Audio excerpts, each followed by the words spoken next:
Hello guys, welcome back to our channel. Episode ആരംഭിക്കുമ്പോൾ കാണിക്കുന്നത് സത്യഭാമയുടെ വീടാണ്. അല്ല മോളെ, മോളുടെ വീടിനെ പറ്റിയൊന്നും പറഞ്ഞില്ലല്ലോ. വീട് എവിടെയാണെന്നും വീട്ടിൽ ആരൊക്കെ ഉണ്ടെന്നുമൊക്കെ ഭാമ ചോദിക്കുമ്പോൾ എന്തു പറയണമെന്നറിയാതെ നിൽക്കുകയാണ് കാർത്തിക. അതേസമയം ഇതെല്ലാം നോക്കിക്കൊണ്ട് നിൽക്കുകയാണ് മധുശ്രീ. കുറച്ചു നേരം ആലോചിച്ചതിന് ശേഷം കാർത്തിക പറയുകയാണ്, അത് പിന്നെ സത്യമേ, ഞാൻ ജനിച്ചതും വളർന്നതുമെല്ലാം ഒരു ആശ്രമത്തിലാണ്. എൻ്റെ അമ്മ എന്നെ അവിടെ ഉപേക്ഷിച്ചിട്ട് പോയെന്നാ അവിടെയുള്ളവർ പറഞ്ഞ് ഞാൻ കേട്ടത്. ആ ആശ്രമവും ആശ്രമത്തിലെ ആളുകളും ഒക്കെയായിരുന്നു എൻ്റെ സ്വന്തം എന്ന് പറഞ്ഞുകൊണ്ട് കരയുകയാണ് കാർത്തിക. ഇത് കാണുന്ന മധുശ്രീ മനസ്സിൽ പറയുകയാണ്, ഇവള് എന്നേക്കാൾ വലിയ നടിയാണല്ലോ.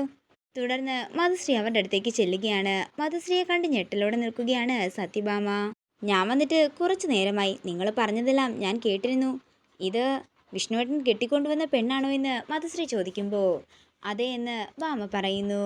എന്താ പേരെന്ന് ചോദിക്കുമ്പോൾ കാർത്തിക എന്ന് പറയുന്നു. തുടർന്ന് ഭാമ പറയുകയാണ്, മോള് രാവിലെ തൊട്ട് നിന്ന് ക്ഷീണിച്ചിരിക്കുക, മോൾ ഇത്തിരി നേരം പോയി റെസ്റ്റ് എടുക്കട്ടെ. ഇത് കേൾക്കുന്ന മധുശ്രീ പറയുകയാണ്, പിന്നെ ഞാൻ രാവിലെ മുതൽ വീട്ടിൽ പുതച്ചു മൂടിക്കിടന്ന് ഉറങ്ങുകയായിരുന്നല്ലോ. ഇത് കേൾക്കുന്ന ഭാമ ഉത്തരമില്ലാതെ മധുശ്രീയെ നോക്കുകയാണ്. അല്ല, നിങ്ങൾ പറഞ്ഞ ഫ്ലാഷ് ബാക്കൊക്കെ കുറച്ച് ഞാൻ കേട്ടിരുന്നു. അല്ല, കാർത്തിക താമസിച്ച ആശ്രമം എവിടെയാ, എന്താ ആശ്രമത്തിന്റെ പേര് എന്നൊക്കെ മധുശ്രീ ചോദിക്കുമ്പോൾ ഇതെല്ലാം കേട്ട് ഞെട്ടലോടെ നിൽക്കുകയാണ് കാർത്തിക. അല്ല, കാർത്തിക പറഞ്ഞ കഥയൊക്കെ കേട്ടപ്പോൾ എനിക്ക് 80s ഓരോ സിനിമയുടെ കഥയൊക്കെയാ ഓർമ്മ വന്നത്.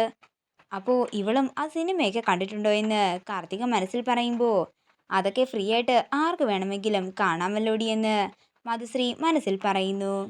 മധുശ്രീക്ക് എന്ത് മറുപടി കൊടുക്കും എന്നറിയാതെ ടെൻഷനോടെ നിൽക്കുകയാണ് കാർത്തിക. അതേസമയം കാർത്തിക പറയുന്ന ഉത്തരം കേൾക്കാനായി കാത്തു നിൽക്കുകയാണ് സത്യഭാമയും. പെട്ടെന്ന് തന്നെ കരഞ്ഞുകൊണ്ട് ഭാമയെ കെട്ടിപ്പിടിക്കുകയാണ് കാർത്തിക. സത്യമേ, എന്നോട് അതൊന്നും ചോദിക്കല്ലേ എന്ന് പറ, എനിക്കതൊക്കെ ഓർക്കുമ്പോൾ വിഷമം വരും. ഇവള് എന്നെക്കാൾ പഠിച്ച കള്ളിയാണല്ലോ എന്ന് മധുശ്രീ മനസ്സിൽ പറയുമ്പോൾ ഭാമ പറയുകയാണ്, ദേ മധുശ്രീ, നീ കൂടുതൽ അധികാരമൊന്നും കാണിക്കാൻ നിൽക്കണ്ട. കാർത്തികയ്ക്ക് അതൊന്നും പറയാൻ താല്പര്യമില്ലെങ്കിൽ നീയായിട്ട് കാർത്തികയെ നിർബന്ധിക്കുകയും വേണ്ടെന്ന് പറഞ്ഞ് ദേഷ്യത്തോടെ നിൽക്കുകയാണ് ഭാമ. ഇല്ല സത്യമേ, ഞാൻ ഇനി ഒന്നും ചോദിക്കുന്നില്ലെന്ന് മധുശ്രീ പറയുന്നു. അല്ല, കാർത്തികയുടെ നമ്പർ ഒന്ന് കിട്ടിയിരുന്നെങ്കിൽ കൊള്ളാമായിരുന്നു.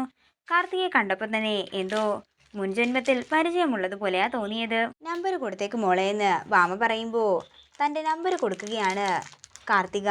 തുടർന്ന് മധുശ്രീ അവിടെ നിന്ന് പോകുന്നു. പിന്നീട് കാണിക്കുന്നത് ശാരദാമ്മയുടെ വീടാണ്.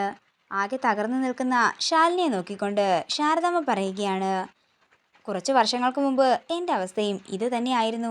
എൻ്റെ ഭർത്താവിൻ്റെ ജീവിതത്തിലേക്ക് മറ്റൊരു പെണ്ണ് വന്നപ്പോൾ ഞാനും ഇങ്ങനെ തകർന്നു തന്നെയാണ് നിന്നത്.